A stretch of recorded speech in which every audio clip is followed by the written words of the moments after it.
Well, I'd like to welcome you, Scott, Chief Freitag, to Living a Good Life. And I want to thank you for your willingness to join us today. Well, I thank you for the invitation. We always appreciate the opportunity to work with you. Great. Us likewise. We have a long partnership in the community, and we've started this podcast, Living a Good Life, and kind of the backdrop for you so you can orient yourself today is living a good life allows everybody to kind of fill in the missing pieces. Right. So you could be a young person just leaving mom and dad's house for the first time and you're out on your own and you want to live a good life. You could be a young family with your kids looking for that starter home and having jobs and working, and the meaning of a good life for you is different. Or you could be retired. Sure. And you have a completely different definition. And this podcast is kind of discussing what goes into the design of a community. Okay. And it's not just bricks and mortar. No. There's a lot to it, but what goes into design that makes a community a place where people can live a good life? Okay. And so we touch all kinds of topics, and today we have the chief of Central Yavapai Fire District with us, and we think it's an important ingredient in design of a community and part of living a good life. And so thank you for being here. Well, I really appreciate it. Central Yavapai Fire combined with Chino, so now we're Central Arizona Fire Medical Authority. So we're building. We have quite the footprint in the community, and we serve a lot of people. And our intent is to build a good culture within our organization, because if you have a good culture in the organization, you provide better services in the community. Yeah.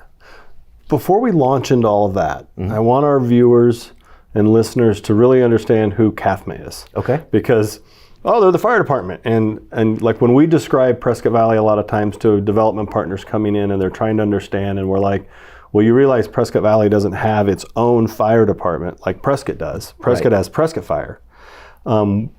Prescott Valley contracts with CAFMA. And it's a different relationship. So can you give us a 30-second or minute elevator pitch on who is CAFMA, what is CAFMA? So the reason that Prescott Valley does not have their own fire department is because as the town developed, it grew over time, and it was serviced by a fire district because there's nobody here prior to the incorporation of the town to serve.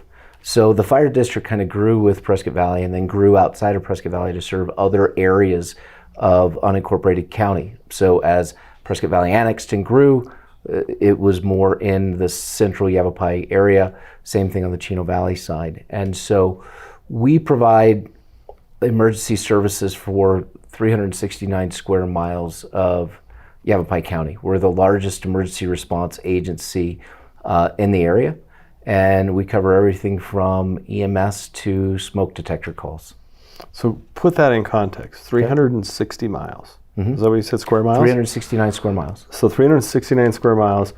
How many square miles does Prescott Fire 46. cover? So 46 versus, so how do you, give us an idea of how do you manage that from an organizational standpoint when you have so much land, and people will say, well, a lot of it's empty, which is true, but it's filling up. It is, quickly. As we look out there every 5 years, you see a lot more rooftops in unincorporated areas.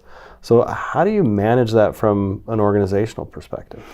So we have 165 total employees, and we run out of 10 full-time fire stations. And there's only 2 out of the 10 that aren't extremely busy, right? There's 2 slower stations. The other 8 are very busy because, as you said, it continues to grow. We also have other resources in a fleet facility, a warehouse facility that provides for all the services that we need to get equipment and supplies to the different stations and different buildings that we have. We run a purchasing consortium because it cuts our costs down, and we have about 20 other fire districts that purchase through us, as well as school districts because janitorial supplies and office supplies.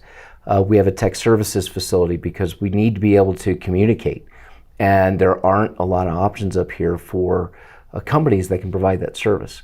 So we provide the service. We actually contract with Sheriff's Department and Prescott Valley PD to maintain their radio systems.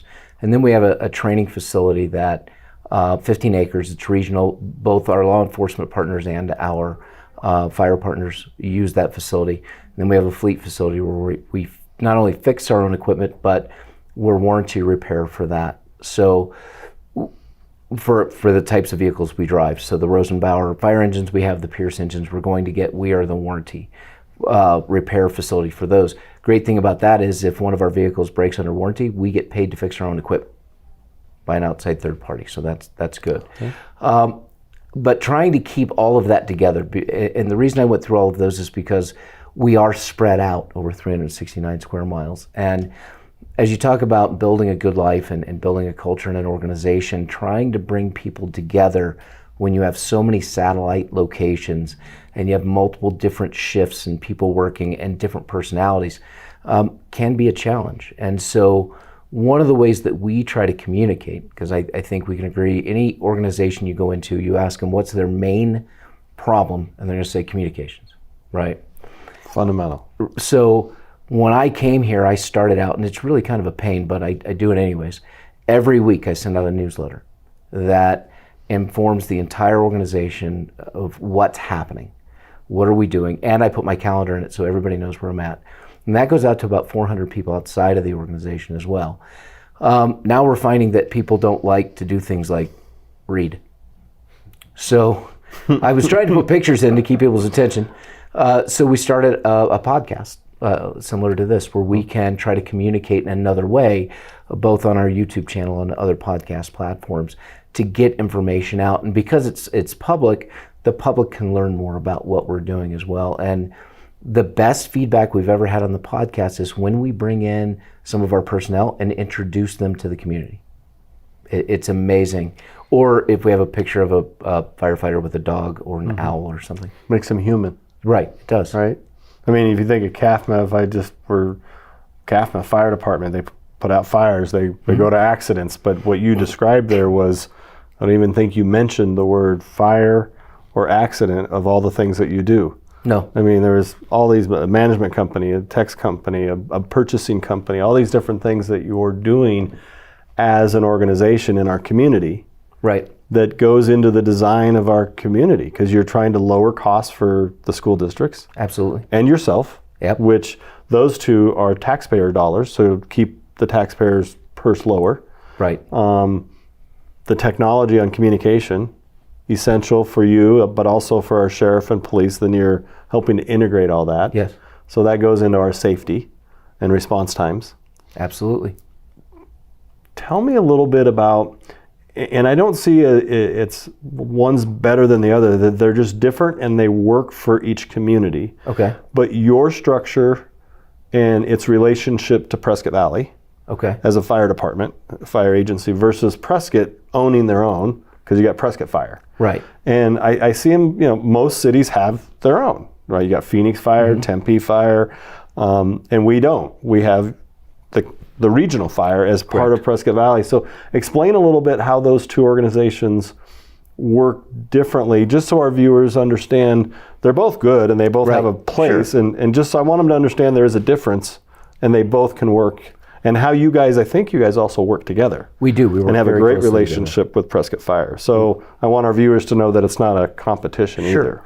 So let's start with the funding difference between a municipal fire department and a fire district fire authority, which is what we are. So Prescott Fire Department, the majority of their budget comes from sales tax generated within the city.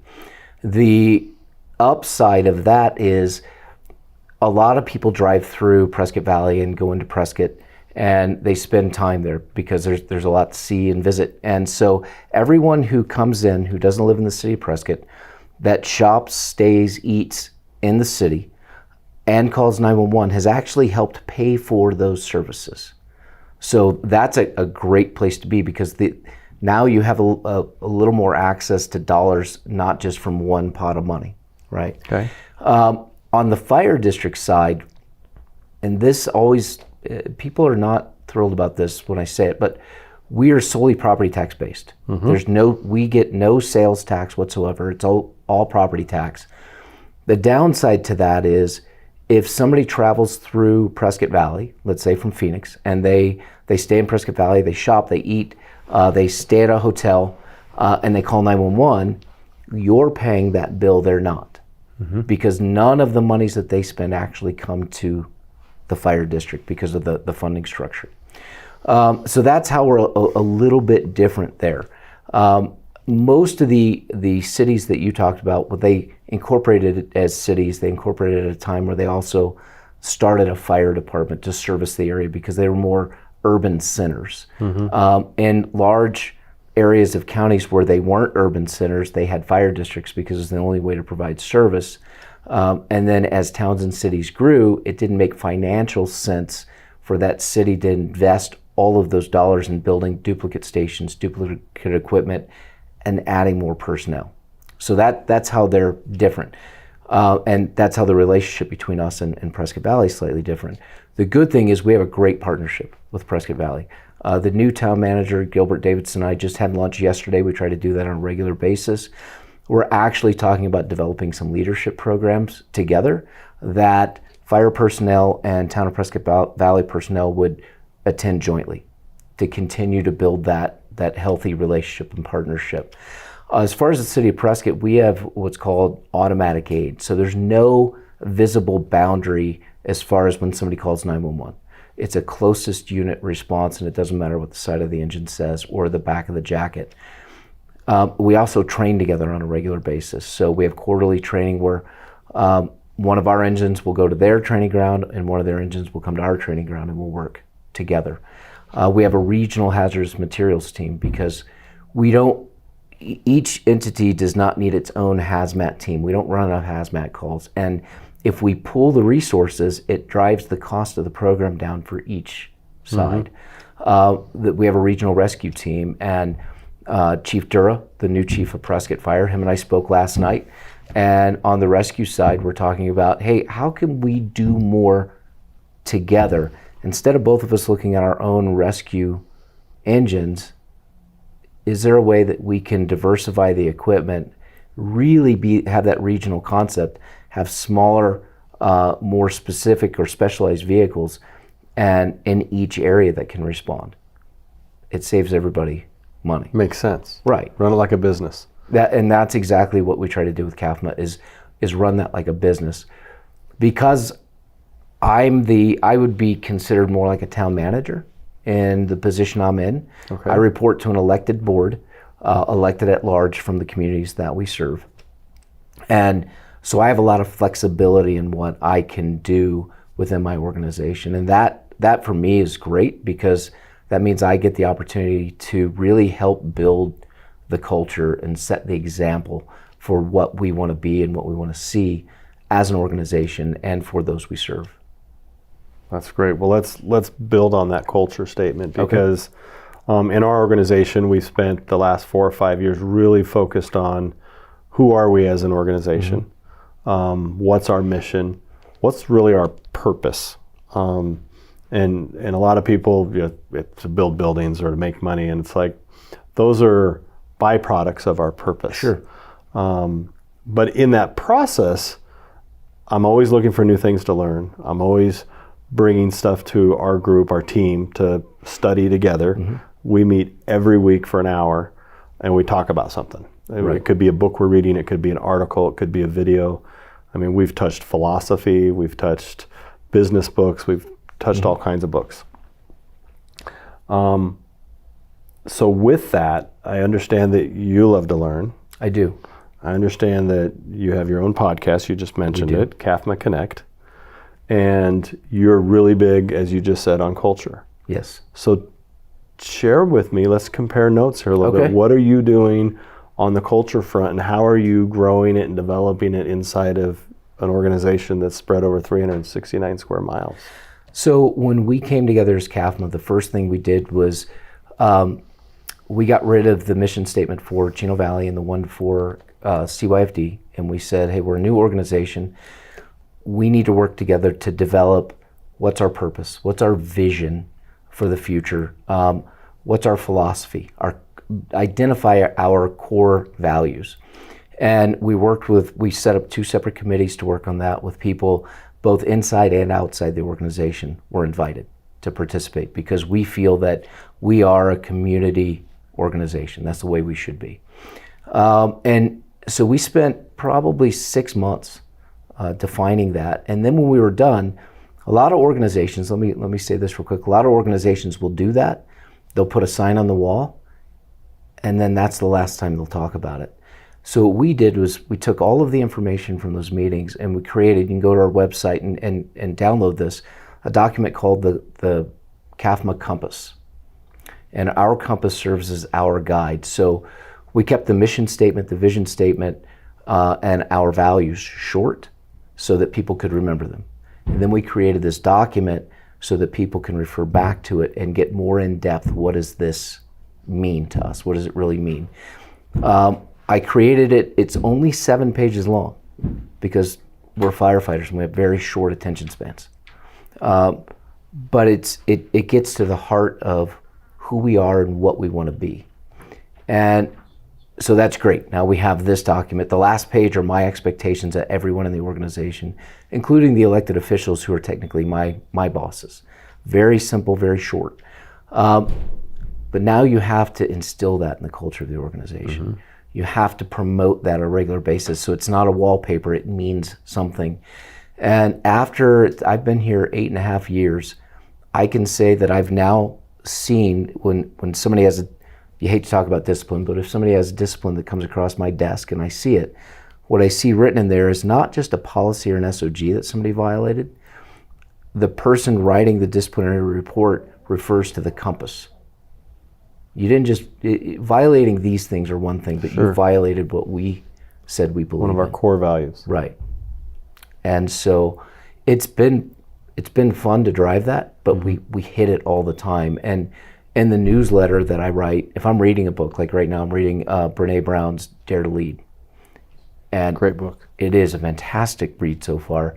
And so in an upcoming newsletter, you'll see that the article that I write is philosophical, based on parts of that book, because I want to share it with people and I want to lead them to, hey, get excited about this and go read this book. Yeah, and I think she does a great job of addressing shame. Yes. And how, without even realizing it, people use shame so much to shame people into decisions and shame people into doing things that you want them to do. Right. Or, and we get it a lot. We read that book and watched a video on her on that. And it was interesting because we were going through a public process of zoning. Okay. And to then go back to the group and say, did you see the shame last night? I mean, it's amazing how the public comes at you and how, and it's not, they don't mean to, right? It's just, we don't know until somebody like Brene Brown writes a book and says, here's what you're doing. You don't even realize it, but it's amazing how powerful shaming people can be in a negative way.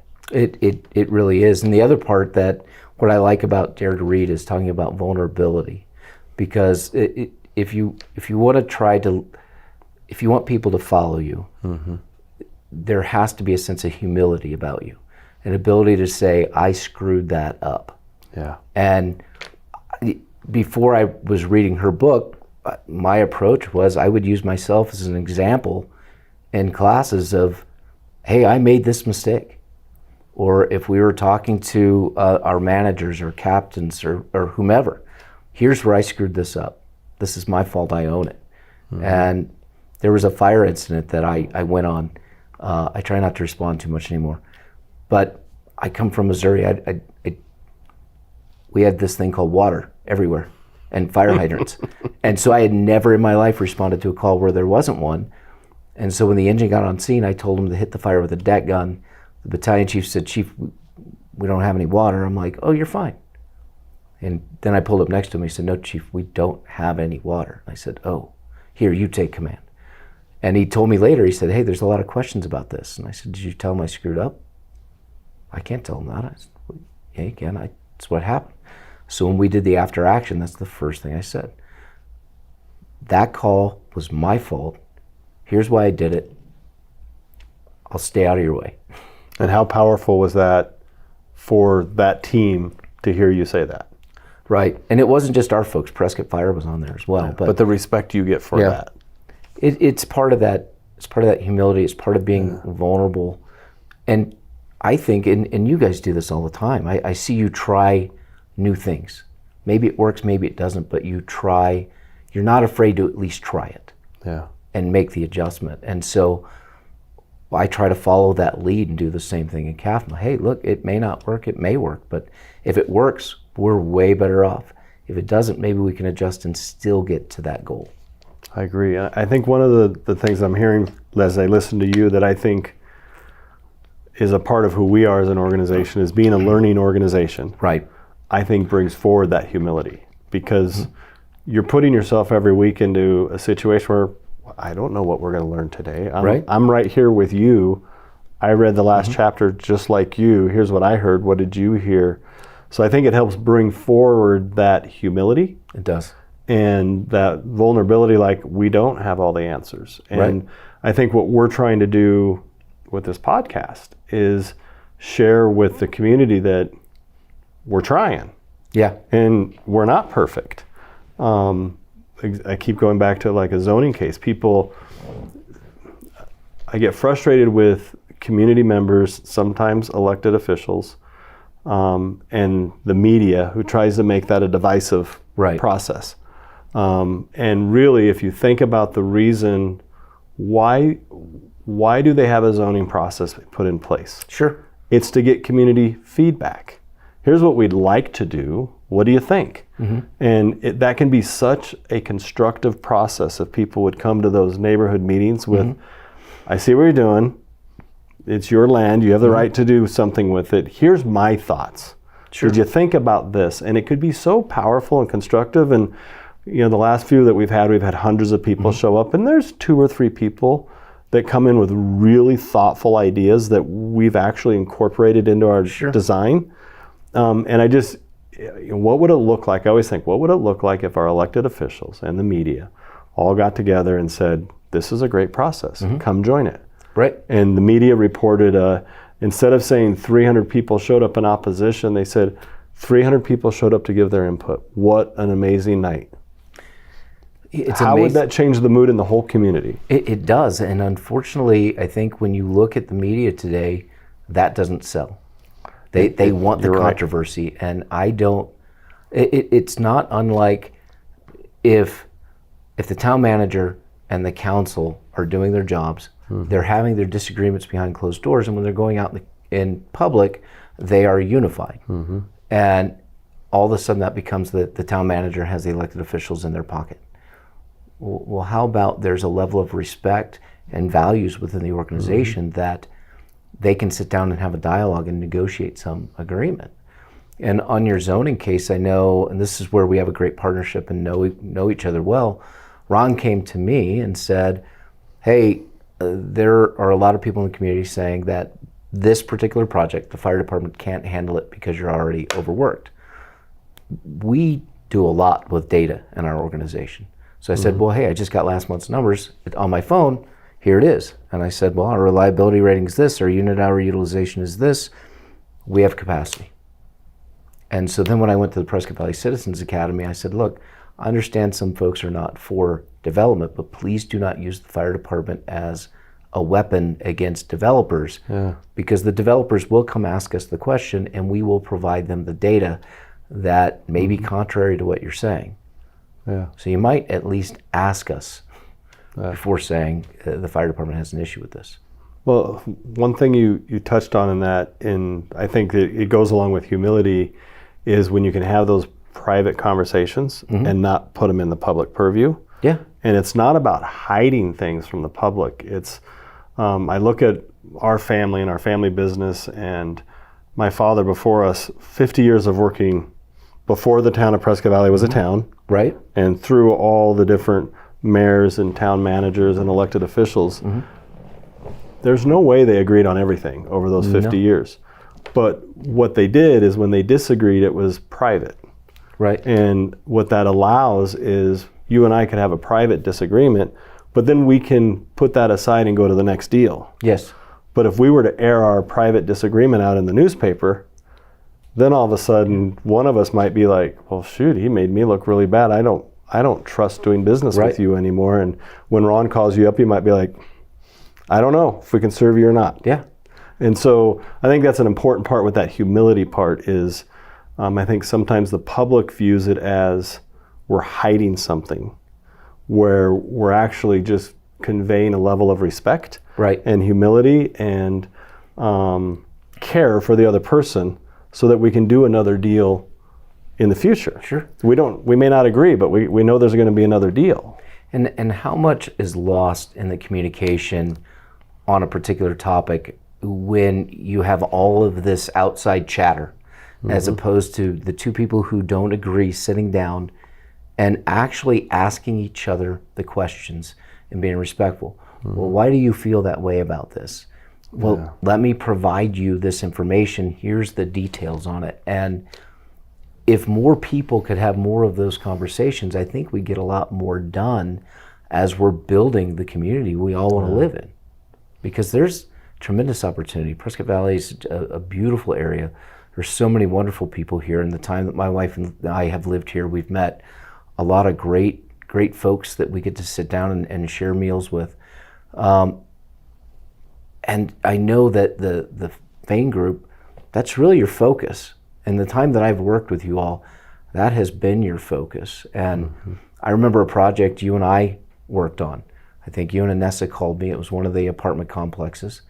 There was an issue, and you and I discussed it. And we went into the room with all the parties on the same page, and we got accomplished exactly what needed to be accomplished to get that project done. Yep.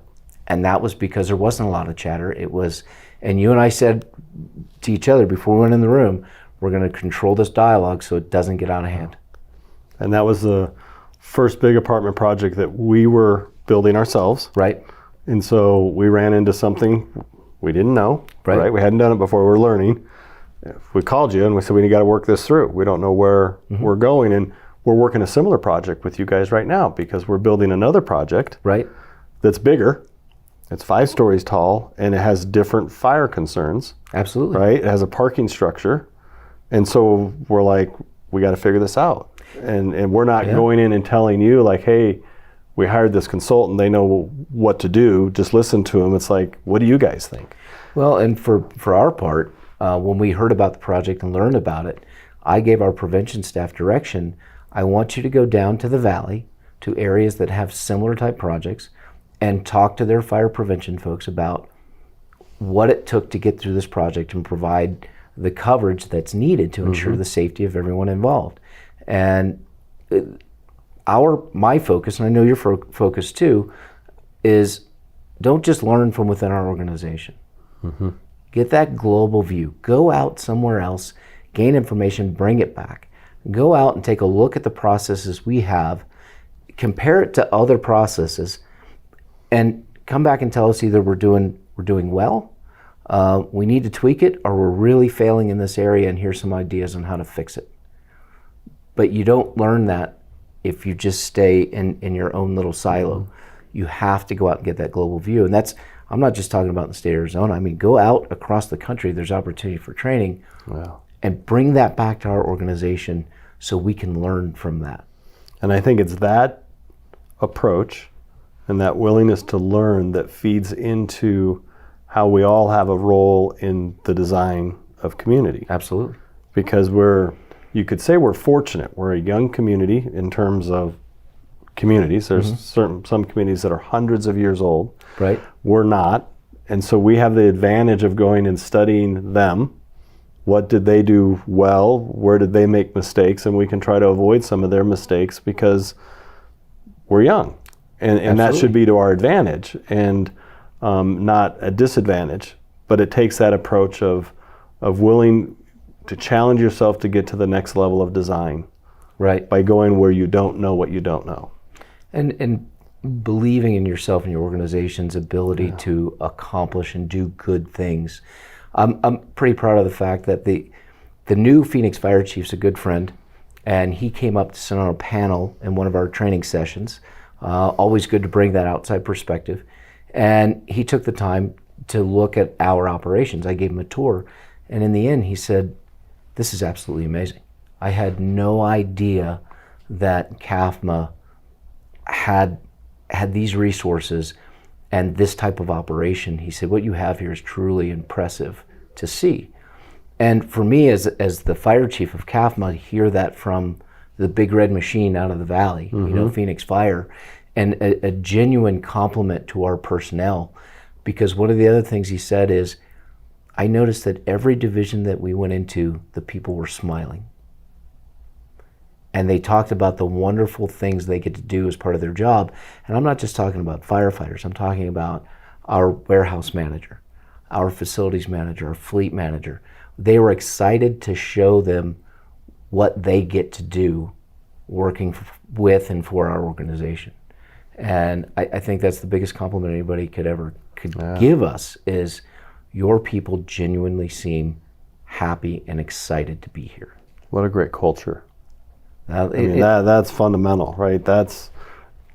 You can't pay people to do that. They have to embody that inside them. That's what to me, that's like culture at its root. And disclaimer, they didn't know we were coming. I did not pay them off ahead of time. So that's just who they are. And that's the type of environment that we want to create. And just like we discussed the apartment complex concerns that occurred, we work together on that because we have that relationship to say, hey, here's the concern I have, or here's the problem I'm running into. How can we work this out? And we're able to do that. And that's with any developer. Yeah. We work very well with Jason Giese and his folks, and Dorn Homes and their folks. We want to provide that level of customer service. The way I look at our agency is, we are not the driver of economic development, but if we're not careful, we can be the roadblock. And we don't want to be the roadblock. We want to ensure the safety of the community. We need to meet the intent of the code, but how do we work proactively with contractors and developers so they don't run into as many problems on their projects? And potential development that's looking to come to the area, and they look at it and say, wow, the fire department's not a pain here. They're willing to sit down and work with us. And that's where we want to be. So let's build on that. We've talked a little bit about culture. We've talked about your passion for learning. So in our organization, we read the book One Thing, which is about setting goals fundamentally. And it's like, it goes something like, if you could only do one thing today, and you had to not do anything else today, and you would stay late, you would keep going until you got it complete, what's the one thing you need to get done today? Okay. And you can do that for a day, a week, a month, or a year. So we set it up for a year, and then every month, people have to set their one thing for the month. Okay. And every Wednesday, or the first Wednesday of every month, we check in on, how'd you do last month? And we play Battleship. It's either a hit or a miss. Right. And so the funny exercise about this is, when we first started it, people would come in with 2 or 3 things. Okay. And we'd be like, no, it's one. We tried to keep it simple. Right. We count to 1. And so surprisingly, that's a lot harder than you think, is because people are like, well, I got these 3 things I need to get done. But it's okay, boil it down. If you could only do one of those, which one would have to come to the top? Right. And so one of my goals, we've had a couple great years at Fain Signature Group. And so I was like, what do I do for 2022? And so my one thing for the year is to fundamentally transform how we do business. Okay. Now I wrote that and I'm like, but I don't know what it means yet. Right. Right? But that's my one thing.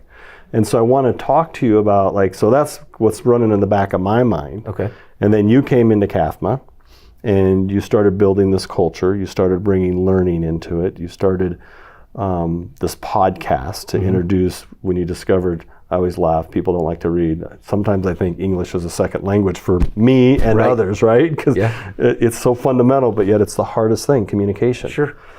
So how are you working your organizational structure to be able to be that nimble organization that can work with developers, can work with municipalities, can work with other agencies? You have to interact with ambulance and police and sheriff.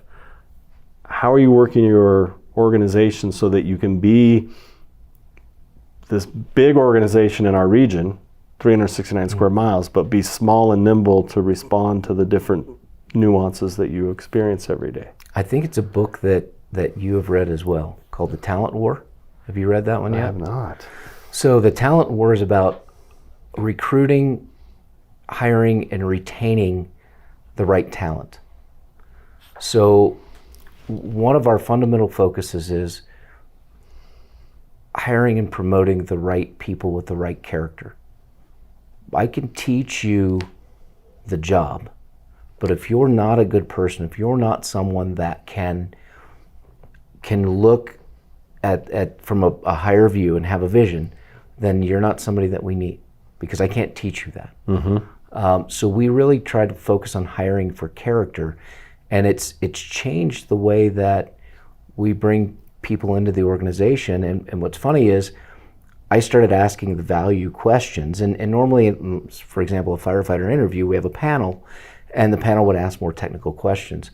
The second interview process after that, I started developing the questions, and our HR manager said, no, the first panel already asked those.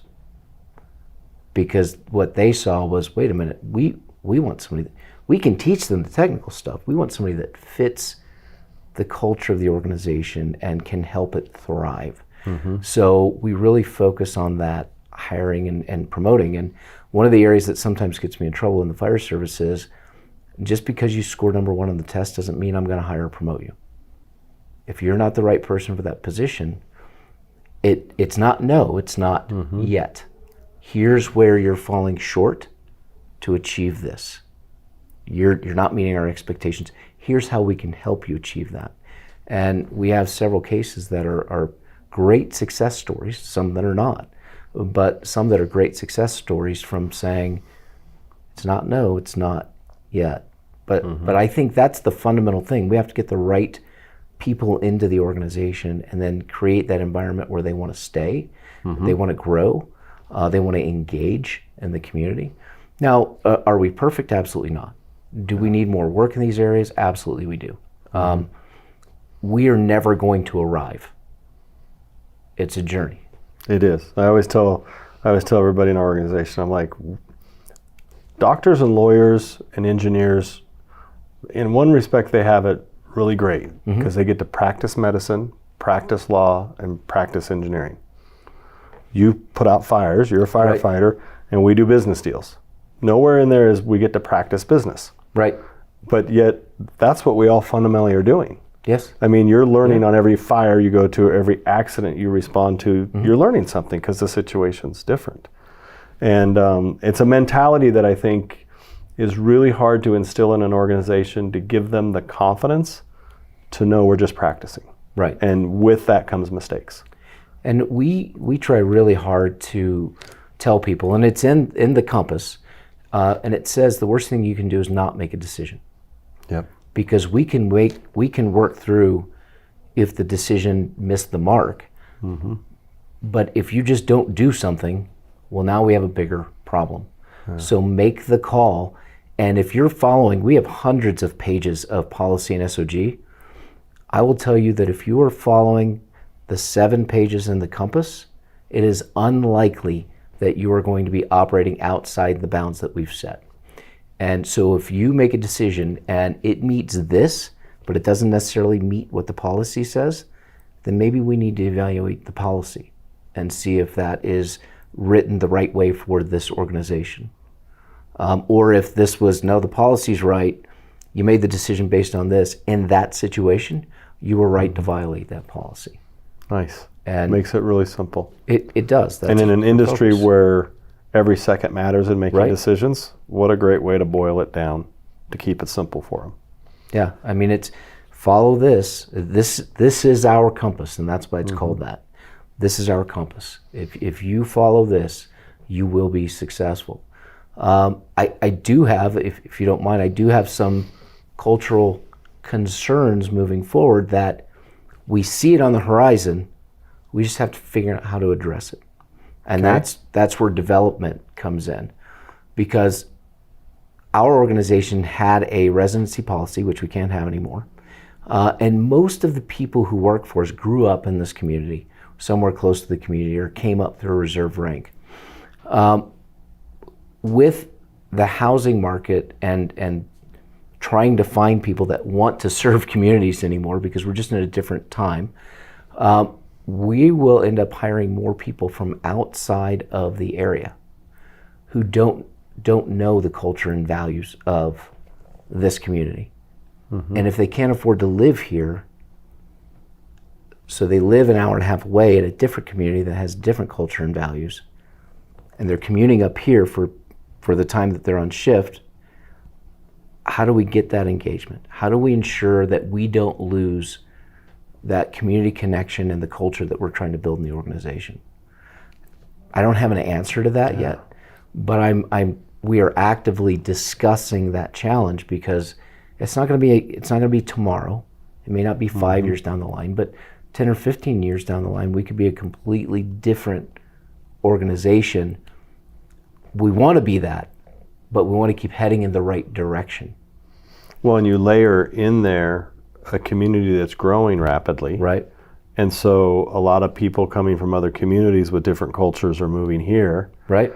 There was something about our culture that attracted them. Yes.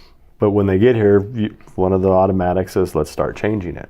Because where I came from, that's what I always hear. Well, where I came from, we had this, and why don't we have that here? And it's like, well, we're different, right? We've been doing things differently. And I think it's a really big challenge for the community itself, because if we don't solve some fundamental concerns that are out there that allow young families to live here, Yes.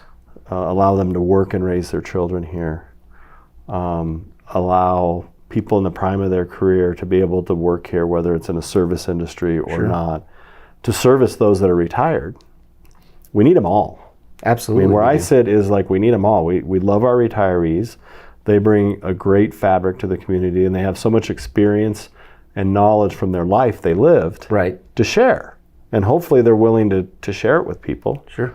But then you have all, it's always been in our culture, because we're a family business, and we've been here for almost 150 years.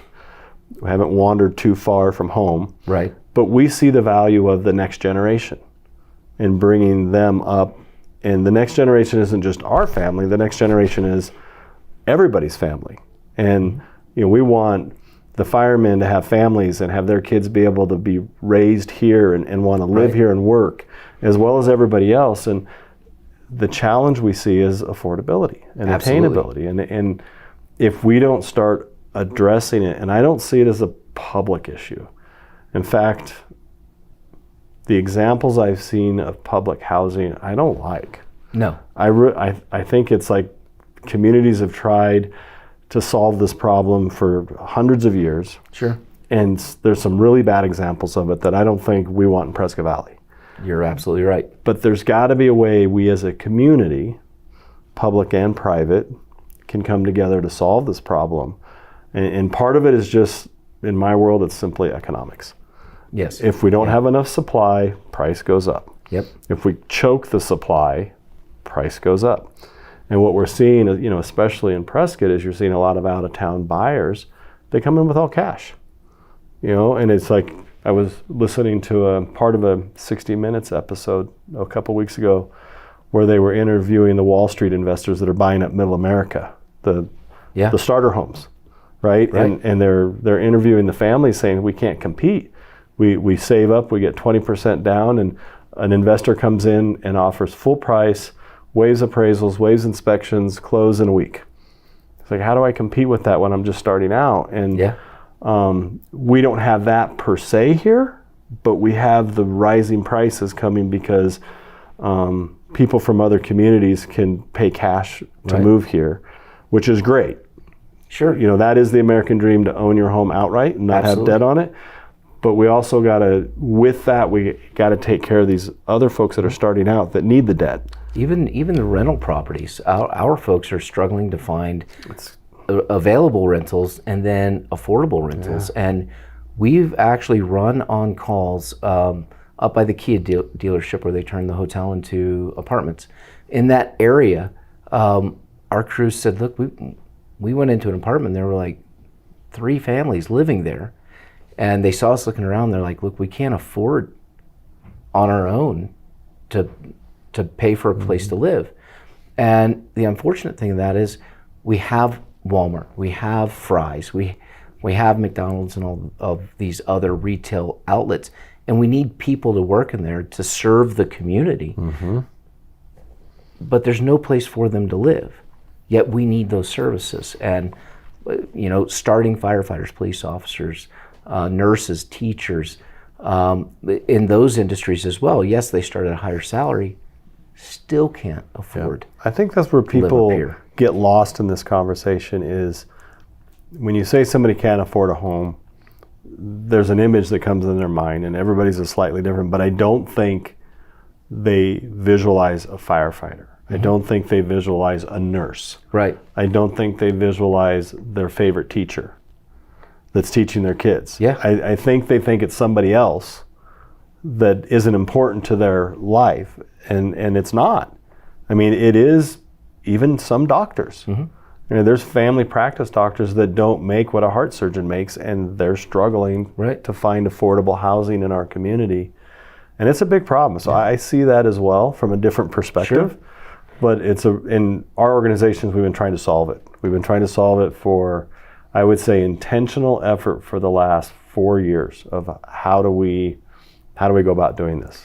Well, and I want to mention something about Yavapai College and a program Chino's trying to work with them on, the town of Chino Valley. But what you said there just made a lot of sense, and it takes it back.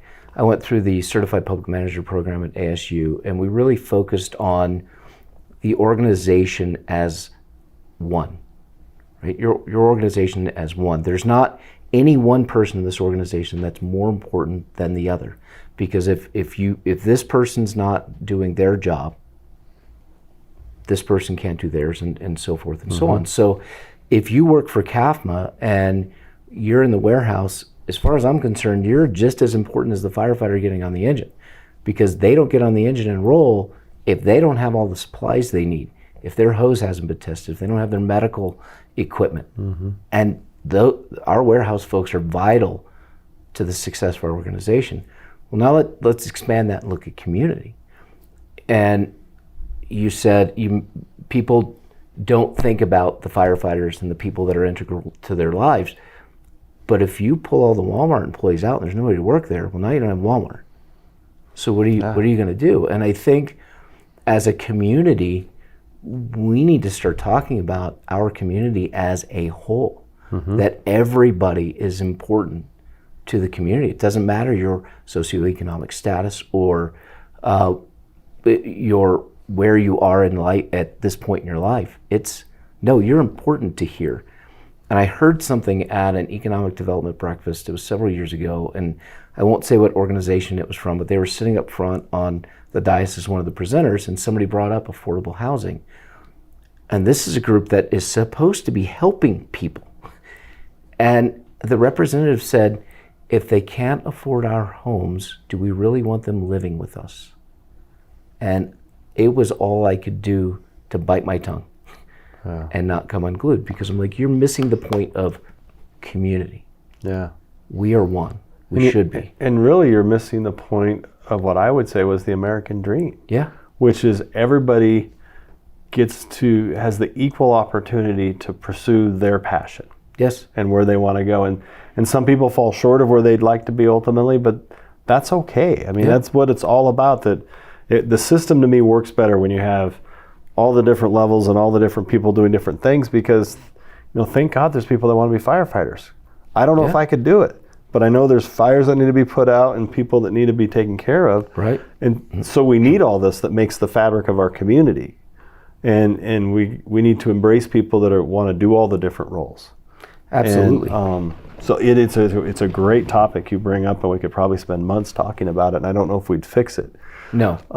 But it is something that as a community, we believe at Fain Signature Group, we need to bring it to the community and work together to solve it, because it's not, you can't tax it to make it right. You can't force a government housing. It's got to be something that works within the fabric of our community. And we as a community got to solve that. Well, and just a project that Yavapai College is working on, so they have the 3D printing program, and they're looking at building some homes or apartments. They want to show how 3D printing can help build a community.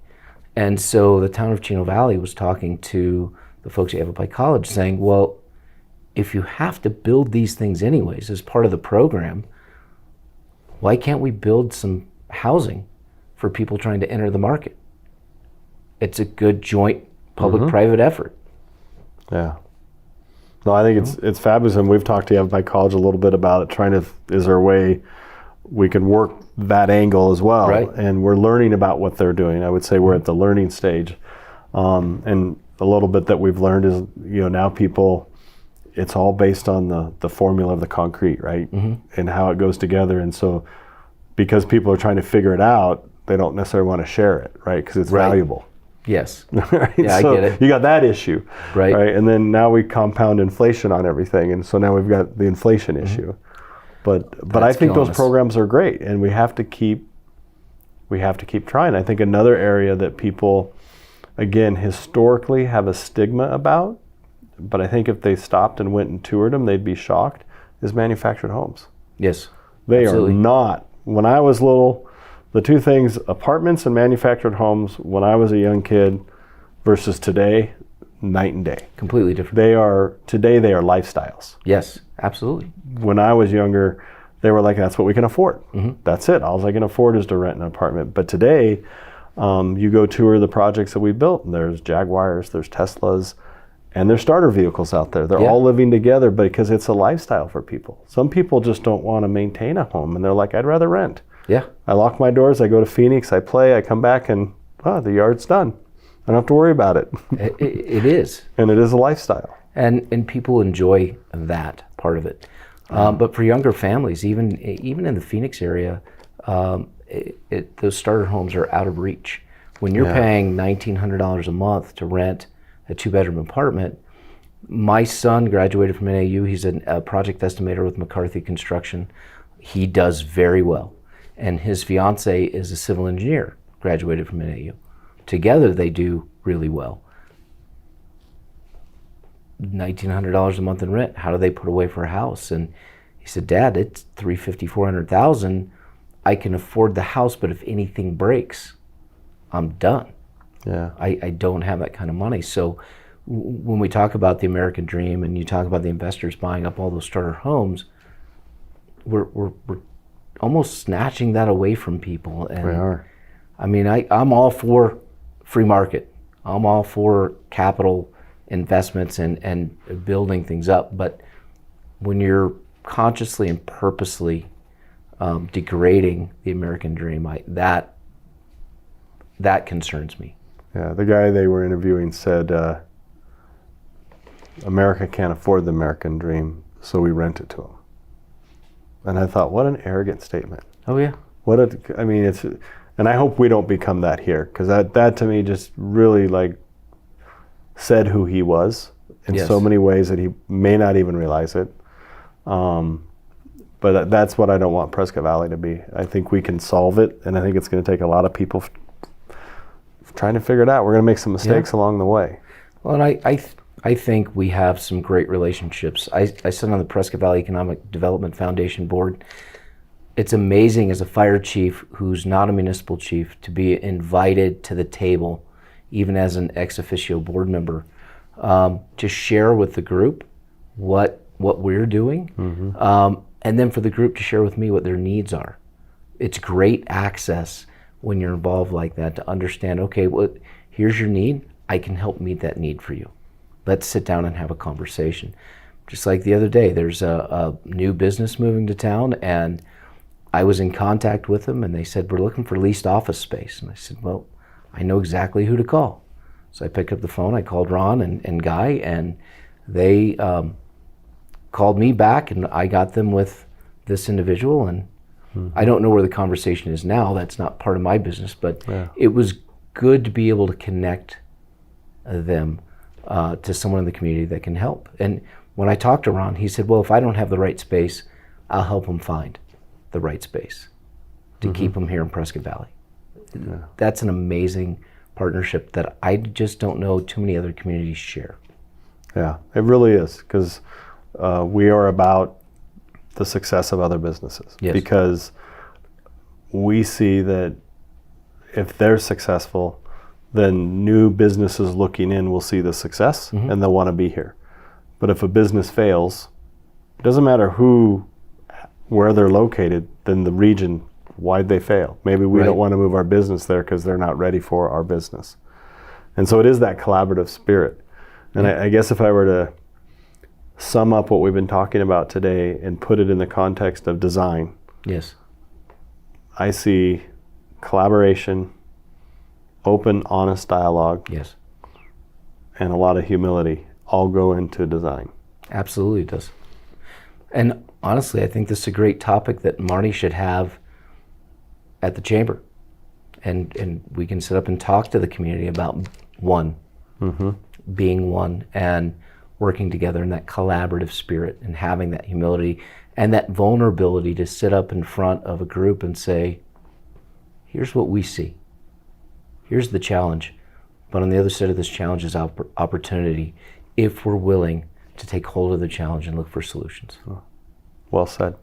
Scott, thank you for Brad, coming on. I really appreciate it. Thank you for the time. It was a pleasure talking We'll have with you back sometime maybe. I would love to. Thank you. I'd like to thank you all for tuning in to our latest edition of Living a Good Life.